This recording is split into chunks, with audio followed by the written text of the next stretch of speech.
Hi everyone, welcome back to Dobby Books. And today I made my library stop in the bookseller. So let's go over what I got. First, I'm going to cover the solitary philosophy item. Political philosophy by John Locke. This is a Hackett Publishing second treatise on government. My only hope is that I don't already have this, which you all know I tend to do. I come home with my duplicates. I don't think I do, but I'm glad I found this because I'm going to add this to my little collection. And the next one I got, I'm collecting the books from my granddaughter's bookshelves. And I got Charlie Bone and the Beast. But on my list that I keep, I don't know where I put that list. Here it is. I have a list of Charlie Bone books, and this particular book, which is book number 6, is entitled Charlie Bone and the Beast. But on my list, book 6 is listed as Charlie Bone and the Wilderness Wolf. So I looked that up as to why there was some discrepancy there. And I found out that the original Charlie Bone, I guess, these were originally published in the UK, if I'm not mistaken, in Great Britain. Edgemont Books were the original publishers. And this particular book, Charlie Bone and the Beast, was republished as this. Its original title was Charlie Bone and the Wilderness Wolf. So I have got the list of titles that I have are the British titles. There's a couple other titles that are different. Like we have The Shadow, and that's like The Shadow of Badlock was the original title on that one. But I took this because I thought, I wonder if this was the original publication, and then they changed it later, but it's actually the other way around. And I prefer the hardback copies. I've had a harder time with that, but I'm just going to continue with the paperback ones in good condition because my granddaughters are going to be reading them after all. And then if I do find a hardback, I'll replace it. Then, it flew in my face, I'm sorry. The next one I got is entitled The Storyteller by Mario Vargas Llosa. Now, I have started collecting his works. I think I have one collection of writings. That's it. And I saw this one. Now, of course, this is translated. And the story is interesting. It says, at a small gallery in Florence, a Peruvian writer stares with fascination at the photograph of a tribal storyteller deep in the jungles of the Amazon. He is overcome with the eerie sense that he knows this man, that the storyteller is not an Indian at all, but his old school friend, Saul Zuratas. As recollections of Zuratas, a Jew, a perpetual outsider, flow through his mind, the writer begins to imagine Zuratas' transformation from a modern man to a central member, the voice and the chronicler of the primitive, unacculturated Machiguenga tribe. Weaving the mysteries of identity, storytelling, and truth, Vargas Llosa has created a spellbinding tale of one man's journey from the modern world to the world of our origins, abandoning one in order to find meaning in both. Now that sounds like a fantastic story.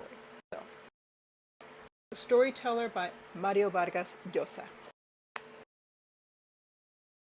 The next one I found, now this is my history stack. I seem to be getting lots of history. This one just so intrigued me, the Che Handbook. And it's by Hilda Badio and Gareth Jenkins, and it's really a wonderful collection of lots of images and interviews with friends who knew Che Guevara. It's just loaded with photographs, pictures of him when he was very young. Che Guevara is a fascinating subject, at least for me, because I can understand, Latin America in a nutshell, has never been given the freedom to rule itself. There's always been foreign hands meddling inside the country. And of course, after people get sick and tired of being sick and tired, they have nothing left they have nothing left to do other than a revolution. And so Che Guevara is one of those significant people in those various revolutions throughout Latin America. And I think this book is going to be fantastic. I could imagine, even a younger person who may not understand the whole breadth of Latin American history and how entangled it can be, being familiar with certain people in that history and getting it in a very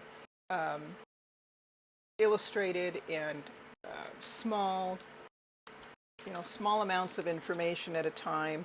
It reminds me of the DK books that cover history. It really does give history in bite-sized pieces for younger audiences. And even for us adults, we just like looking at stuff like that as illustrations. Goodness sakes, it's just a great way of taking in history. And the next one I got is entitled The Worst Hard Time by Timothy Egan. And the story behind this is the dust storms that terrorized America's high plains in the darkest years of the Depression were like nothing ever seen before. In The Worst Hard Time, the Pulitzer Prize-winning New York Times journalist and author Timothy Egan tells the epic story of this environmental disaster and its impact on the communities stricken with fear and choked by dust in the dirty 30s.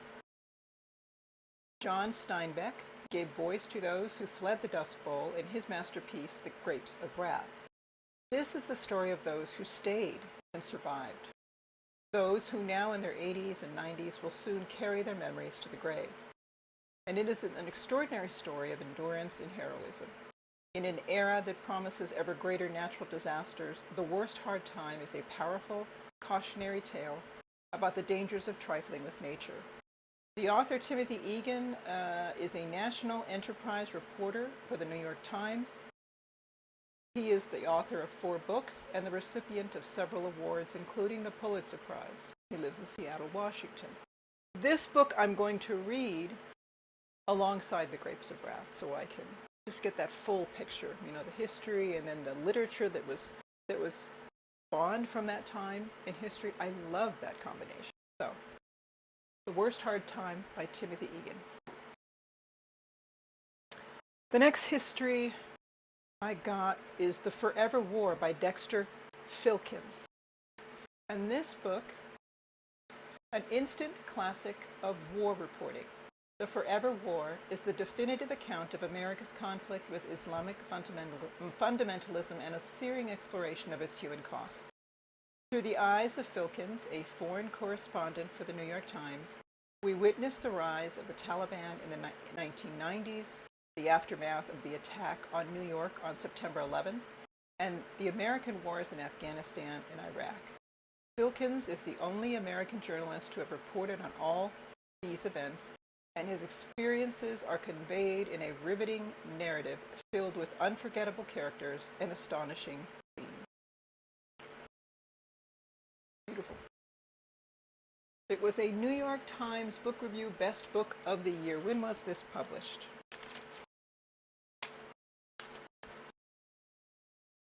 (2008). Okay.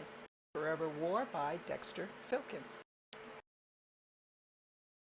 The next history book I want to start collecting this author's writings, and I was inspired by Steve. And the author's name is David McCullough. And this is The Great Bridge, the epic story of the building of the Brooklyn Bridge. I like the cover.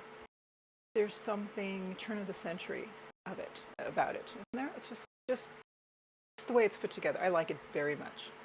So this is simply the story of the building of the Brooklyn Bridge by David McCullough.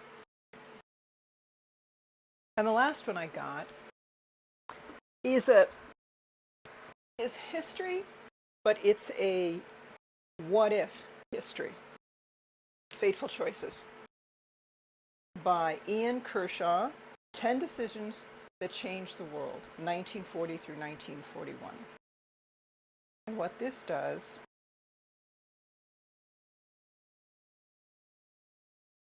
Oh, you know what? No, this isn't a what if.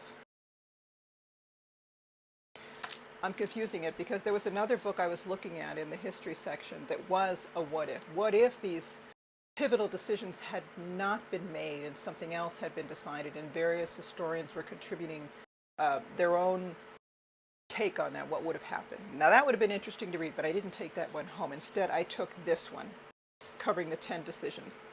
This is cool to see. So this is just going to be a great reference, I think, in general, but I just could not put this down. So I got that. So those are the history ones. And I got, oh yes, I got this one. The key to the name of the rose. This will explain those things I may not understand about medieval life, because I did get the book you saw me earlier in an earlier video, The Name of the Rose. I ended up purchasing this and found this today in the library. So these two are going to go together. And if I get stuck, I can always go to this. So this was a good find. Okay, those are my library picks. Let me stack those for you really quick since there's several.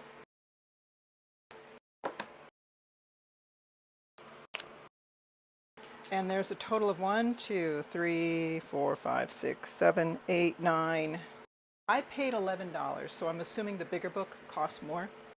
So there's my books from my library sale today at the bookseller at my library. Next, we're going to go into other books I got. At school, you know that dangerous foyer in the library? This is what I found. Dave King, a novel. What caught my attention was this. The explanation on the back. Howard Capistache has not spoken in 30 years. The small repertoire of gestures and simple sounds that he uses to communicate leads most people to assume he is disturbed, and no one understands that Howard is still the same man he was before a wartime injury. But when he agrees to help an old girlfriend by opening his home to her 9-year-old son, the presence of this nervous, resourceful boy in his life transforms Howard utterly. He is afforded a rare glimpse of life outside his shell with all its exuberant joys and crushing sorrows. Doesn't that sound like a great story? I'm looking forward to it. Oh, Dave King, a novel. No, excuse me. Dave King is the author. Dave King is the author. Fantastic. What is the title? Am I missing it? No. You know what the title of the book is? The Ha-Ha. The Ha-Ha, a novel by Dave King. Can you see those words? I couldn't see the Ha-Ha.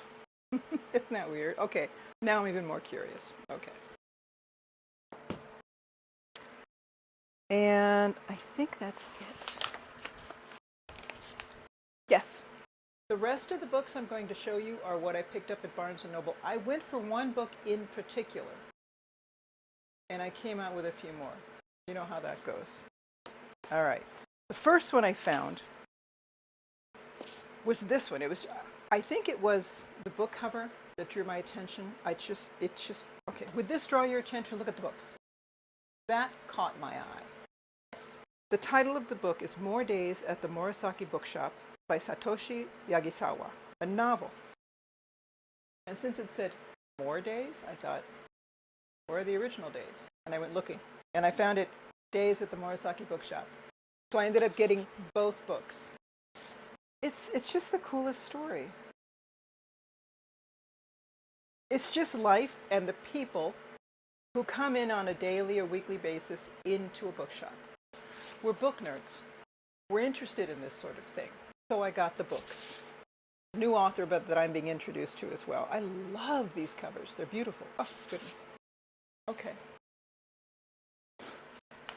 The next book I got were two books in Spanish. Like I said, I'm collecting Mario Vargas Llosa's books, writings, but I'm also collecting the writings of Gabriel Garcia Marquez. So I found two books, And what really got me was the buy one, get one 50% off offer, so I got two. And the first book is entitled, well, in Spanish, Las Cartas del Boom, and these are in English, the Boom Letters. And these were letters that these novelists, Latin American novelists, wrote to each other during the Latin American boom. What's the Latin American boom? The Latin American boom was a literary movement that took place in the 1960s and the 1970s, and the movement brought Latin American writers and their novels to the international stage. Their influences were the works of European and North American modernism, as well as the Latin American vanguardia movement. They were also influenced by the political climate in Latin America at the time, including the Cuban Revolution and military regimes in South America. The boom authors' works were highly experimental, often treating time non-linearly and juxtaposing perspectives. They also frequently distorted reality with surreal and fantastical elements, so that was the magical surrealism. And the prominent writers are the very ones that are mentioned here: Julio Cortázar, Carlos Fuentes, Gabriel García Márquez, and Mario Vargas Llosa. So these four authors were writing during that time. Apparently, there was a bit of a lull in their publications, and this was just that kind of like a quiet time where they just wrote to each other if they couldn't write anything else. This looks like a fantastic book. Yes, I'll be reading it in Spanish. And whenever I can find this same book in English, I will also get it in English. The other one is by Mario Vargas Llosa, Le dedico mi silencio. I dedicate my silence to you. And this book is, I want to give a background to it. The protagonist is Toño Azpilicueta. What a name. A Creole music expert. He discovers a guitar virtuoso, Lalo Molfino, whose talent seems to confirm every instinct. His profound love for Peruvian waltzes, marineras, polkas, huaynos, has social grounds. Maybe what happens is that Creole music is in fact not just a symbol of an entire country's identity and the expression of a very Peruvian attitude, huachaferia, but something of far greater importance, an element capable of igniting a social revolution, of tearing down prejudices and social barriers to unite a country in one brotherly mixed-race hug, in a country fractured and devastated by Sendero Luminoso's violence. This looks like a great story. And yes, I'll be reading it in Spanish. I need to keep up on my Spanish. And the last book I got, now this was the book that I originally walked into Barnes & Noble to get because it looked just fantastic. This, I believe, is a recent publication, 2024. This is the first edition, first print, and is Doris Kearns Goodwin, The Leadership Journey, How Four Kids Became President. She covers Lincoln, both Roosevelts, and Lyndon Johnson. And doesn't he look like John Travolta here? That's supposed to be Lincoln. But she covers their childhoods, which I think is an interesting perspective. How many, I mean, not a lot gets covered in there. I love how some of these illustrations look. They're just black and white. There's nothing super duper colorful. The paper is like a newspaper print. That just stands out to me. And you'll have these little blocks on the side, these rectangular comment boxes. And this one says, what was the role of women in American society in Mary's time? So they're talking about, I think, Lincoln's story here. I have the fan on, yes, that's why this. You'll see these comment boxes on each end add really cool snippets of information.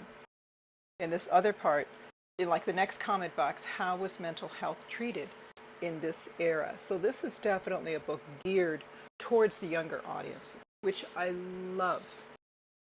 This I'm going to read through myself because I love this sort of, I love this type, this genre. So here we have the four presidents as young men, and here we have the four presidents as president. And the author who wrote this, Doris Kearns Goodwin, Pulitzer Prize winning author, she is the same author that wrote Team of Rivals. Let me put this here. She wrote Team of Rivals. So that in itself can be going. So these are excellent. So this book I already have. So this is the one I got at Barnes and Noble. And that's it. Those are all the books I got. I've pulled some of the books off the shelf that I want to start reading, of course, with 5 classes, and there seem to be essays in all of them, plus my capstone. I'm not going to have a lot of time. I've noticed that the few books that I have on my table now that I try to read at the end of the day when I can during the week, and right now it's still early in the semester, I've been able to sit down maybe 2 nights a week to do some reading. I need to do that for my sanity, so I'll keep doing that, but it just doesn't happen as often. Like time off, I do it every night. So this is temporary. I'll get through my semester, be satisfied with my grades. I work hard for that, and then I'll go back and work my way through my TBR stack. All right, everybody, enjoy the rest of your September. If you like what you heard and what you saw, please press the like and subscribe button, and thanks so much for spending some time with me.